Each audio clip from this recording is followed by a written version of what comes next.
Okay mga ka-trigger, welcome pong muli dito sa ating munting YouTube channel at ito ang inyong Pinoy Firearms Instructor na gunsmith din naman.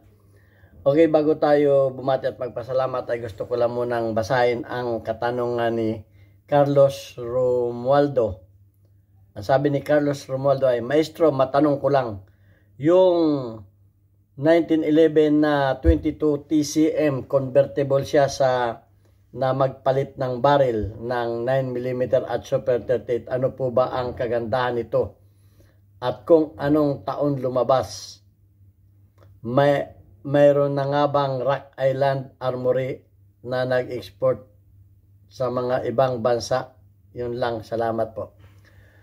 Okay, bago natin yan bigyan ng kasagutan, ay gusto ko lang muna kayong pasalamatan sa inyong pagla-like at pag-share ng ating mga videos dahil malapit na tayong maging umabot sa 47,000. Bagaman mabagal yung ating pag-angat ay tuloy-tuloy naman dahil sa pagla-like at pag-share ng ating mga videos.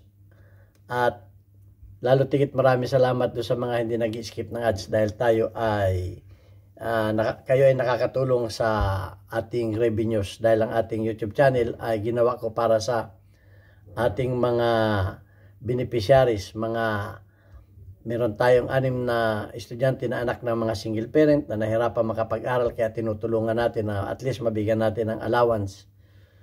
At maraming salamat din doon sa mga nagpadala dito sa ating GCash number. Huwag po ninyong tawagan yan, number na yan, para bumili ng baril. Wala po kami binibintang baril. Tresurera ko po yung aking anak. Tawagan lamang po ninyo yan kung kayo ay maitutulong, papapadala ng tulong o sa ating mga beneficiaries. Pwede rin kayo mag-message para kayo ay ma-recognize ng ating YouTube channel kagaya ni Aljun Diting at Jobit Francisco. Maraming salamat sa inyo. At ganyan din maraming salamat kay Sir Noli Peace America sa muling pagpapadala naman sa ating premier videos. Malaki sir ang naitutulong mo sa ating mga bata. Okay, punta na tayo sa katanungan ni Carlos Romualdo. Okay. Actually, maganda ito. Itong 1911 na 22 TCM convertible. Meron siyang pwede ka magpalit ng barrel na pang 22, pero hindi po pwede ang bala na LR. Special ang bala nito kasi paano hindi makukuha ng extractor niya yung kasi ang pinapalitan lang dito ay barrel. Barrel ang pinapalitan. Pwede mong palitan ng barrel na pang 9mm pang 22. Pwede yun namang yung Super 38. Wala namang problema doon dahil yun ay pareho ang cartridge. Kumbaga sa haba lang nagka-diferensya. Kasi, ang alam naman natin, wala akong bala dito ng 22. Ang bala ng LR ay maliit. So, hindi siya makukuha ng extractor at ng ejector. So, ang bala niyan ay parang ganito. Parang ganito. Ito ay 22 at ito naman ay 9mm. Parang ganyan. Pero maliit lamang siyempre yung 22. Maliit lang yung bala dito. So, special ang bala nito.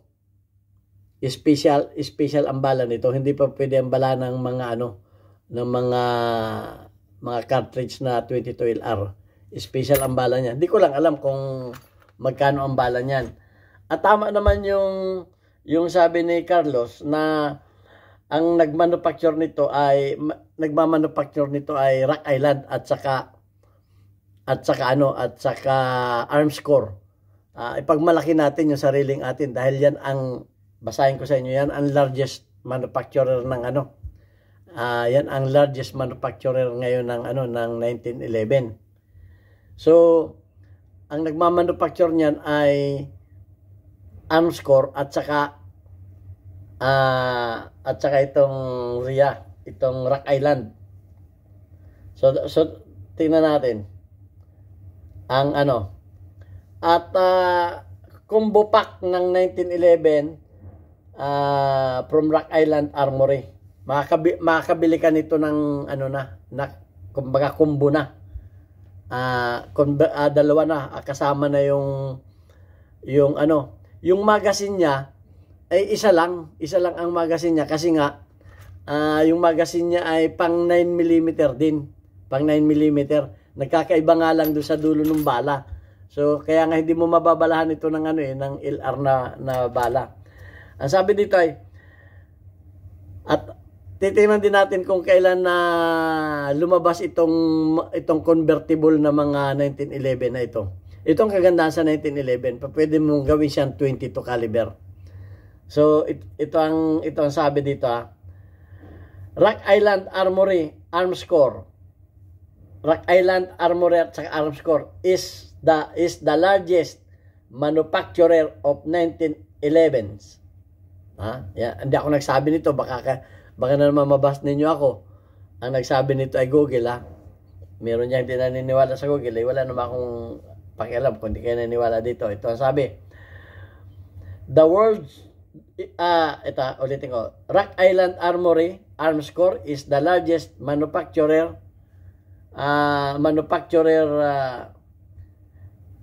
of 1911s in the world, sa buong mundo. Rock Island Armory has been offering combo package na for quite some time. A 1911 supplied with 2 barrels and 2 recoil spring. One of the barrels is chambered in 9mm, the other Furious property bottleneck. Bottleneck nga yung isang bala niyan, bottleneck. Yung paliit yung dulo, bottleneck. Cartridge, the 22 TCM which planes a plus 40 grains. So malakas ito, malakas. 22 bullet out of muzzle at roughly 2,000 feet per second. Ang lakas, 2,000 feet per second kasi nga ang barrel nito ay parang bull barrel na kasi makapal na. At saka yung 40 grains ang niya. So malakas ito. 2,000 feet per second kasi nga special yung bala niya.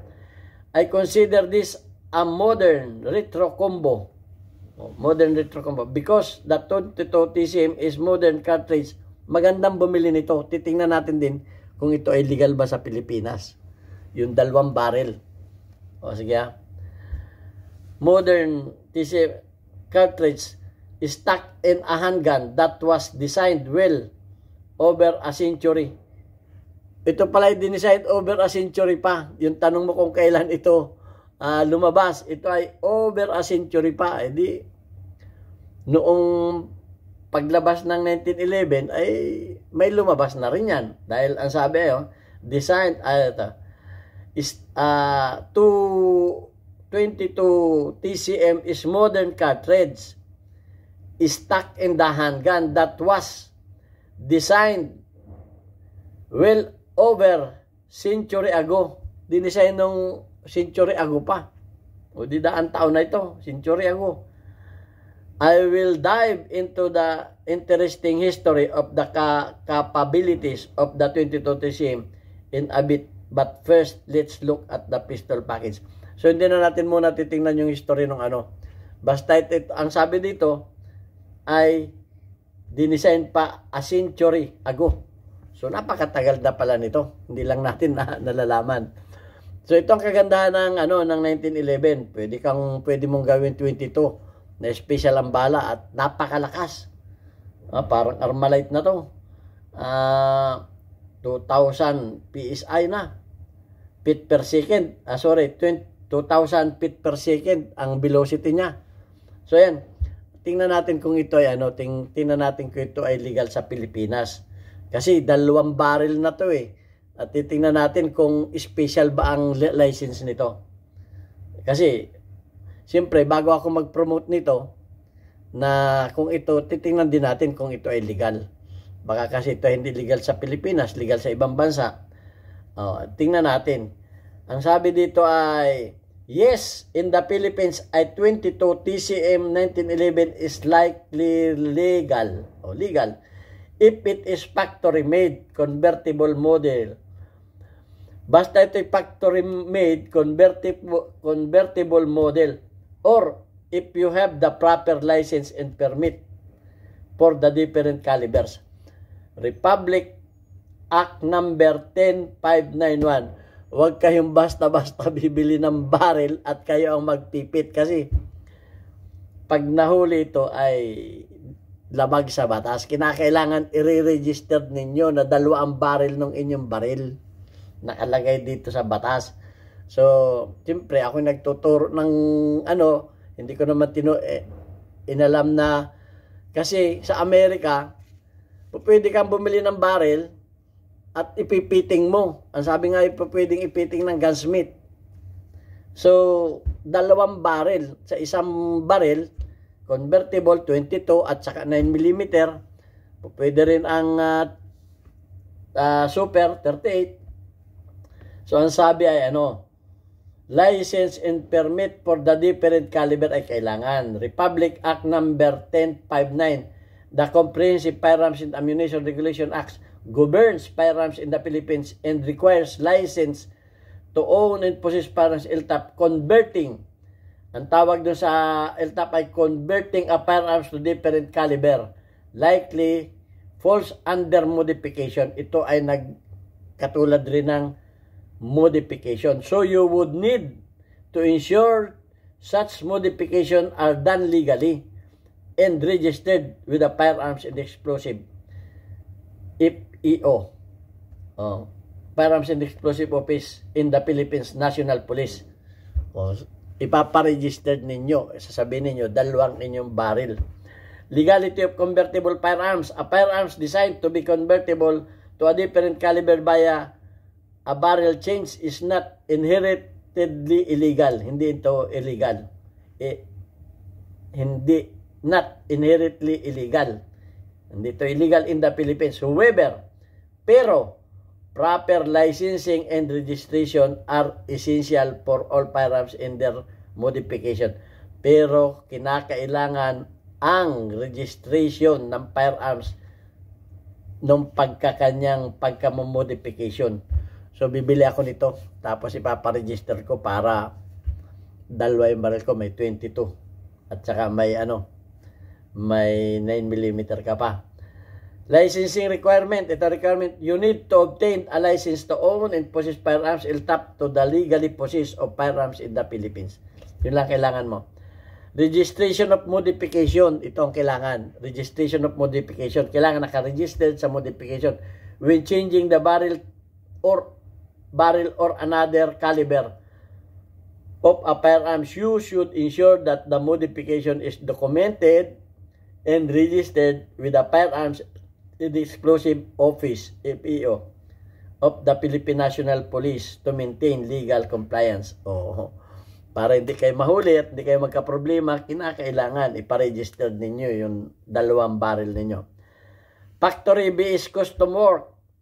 It is generally safer to obtain a firearms especially manufactured as a convertible model rather than attempting to modify a non-convertible firearms yourself. Okay, walang problema sa sa 1911 kasi nakadesign na sa 1911 yan. Pero yung ibang baril ay ang sabi dito ay dapat generally safer para safer obtain firearms. Kinakailangan yung manufacturer convertible, yung na company na nag-convert rather than convertible firearms by yourself. Baka kayo mag-DIY. Bahala kayo. May payo na nga dito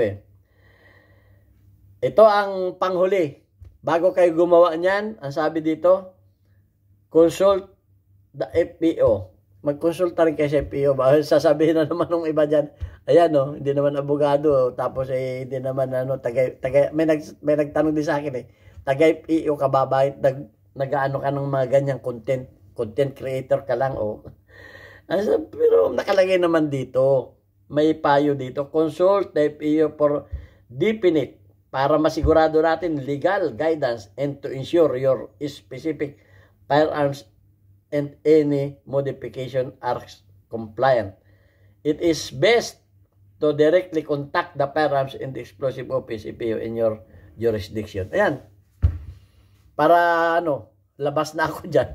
Sabi naman dyan ay, pumunta muna, kumonsulta muna kayo dyan. Although, legal yan, pero kinakailangan din natin kumonsulta. Yan. Nagbibigay lang ako ng advice dyan sa binasa ko. So, ayan. At sana may natutunan kayo. Ito pala ay century ago pa dinesign. Wala tayong kalam-alam. Yan, nalaman tuloy natin.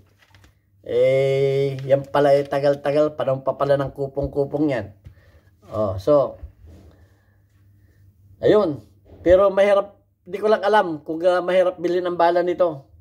Pero ang manufacturer ay arms ko marami nito sa Pilipinas. Okay? Iba ang bala nito sa 22 LR. Bukod ang cartridge. Para baka sabihin naman yun, bibila ko nun dahil 22 LR. Pwede. Hindi po, pwede ang 22 LR.